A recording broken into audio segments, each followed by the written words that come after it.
welcome. I'm Prerna from BW. Today we have with us Professor Vivek Wadhwa, who is going to enlighten us on future of education. Welcome, sir. Hello, Prerna. So, sir, what do you think about the Indian education system? Do you think we need some sort of reforms? This education system was created by the British to keep Indians subservient, to make them into factory workers and to prevent them from challenging authority. It's completely screwed up. It desperately needs help. What kind of reforms do we need? Well, the government is trying to do all it can. The trouble is that it's like moving a mountain, that you have tens of millions of children who don't receive good education, who probably won't receive it because the teachers aren't properly educated. I mean, the curriculum is outdated. There are many, many problems. The only solution I see right now is to leap forward into technology. Over the next 3, 4, 5 years, there are going to be a range of technologies which are going to make amazing things possible. I mean, today's AI is still a joke. It's just for facial recognition, emotion recognition, a few simple things like that. In the future, it'll be able to understand when you're learning, when you're not learning. You'll be able to customize the knowledge transformation to the needs of the child itself.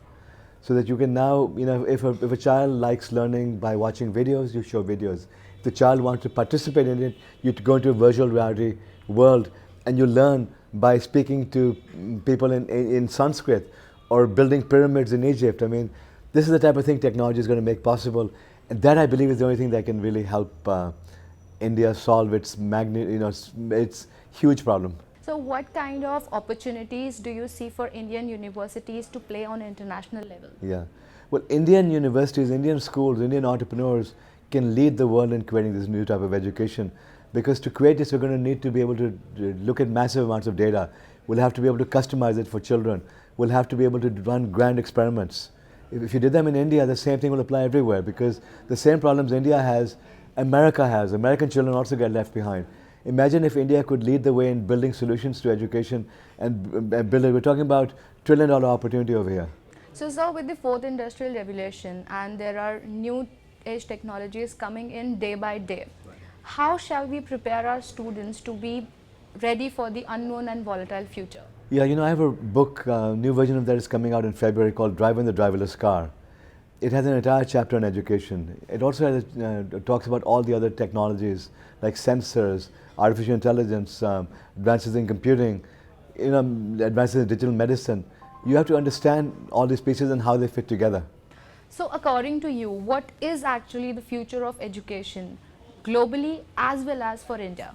All right, there are two things. What's the role of the teacher in the future of education?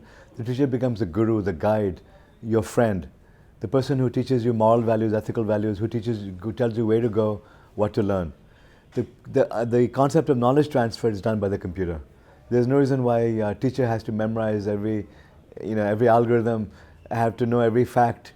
The computer can teach you that, and the computer can teach it to you in virtual reality in 3 dimensions and take you into these holographic worlds and show you what you need to learn. All right. So what trends do you foresee for 2020 in the education sector? In the 2020s, I mean 2020s is too soon. By the mid-2020s, virtual reality will be pervasive, that the virtual reality headsets will cost as much as smartphones do today. AI will finally begin to work the way we expect it to. In other words, it'll become usable. Today it's very limited in capability, it's overhyped, but you'll have more useful applications of AI.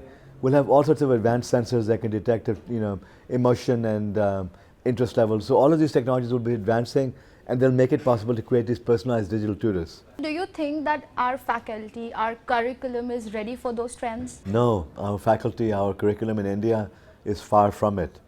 The curriculum needs to be completely overhauled for the new era. I mean, I've been speaking to Amitabh Kant of Niti Aayog on it.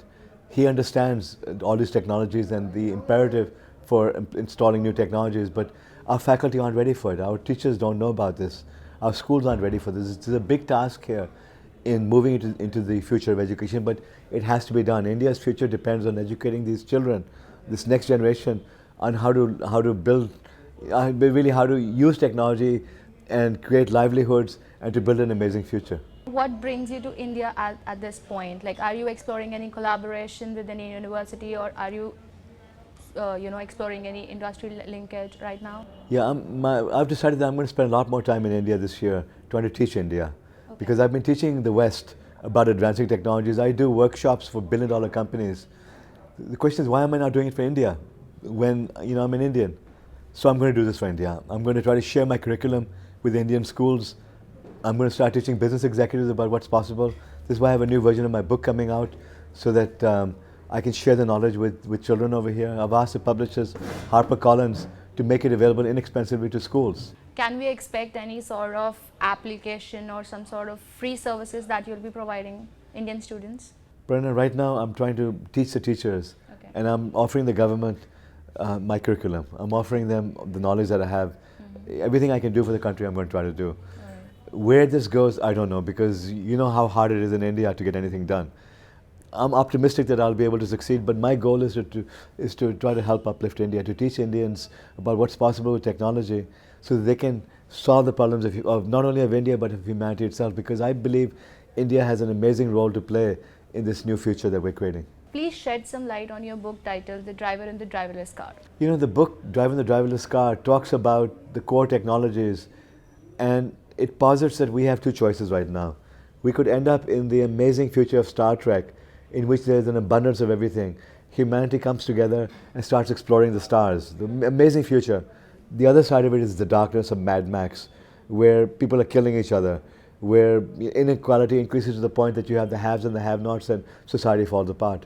Both futures are possible right now, and I'm really terrified about what's happening to the whole world. Thank you so much, Mr. Wadhwa, for talking to us. It was an insightful chat. I hope the people who are watching it are really educated by that. Prerna, it was really good to meet you and to talk to you, and my best wishes to your viewers.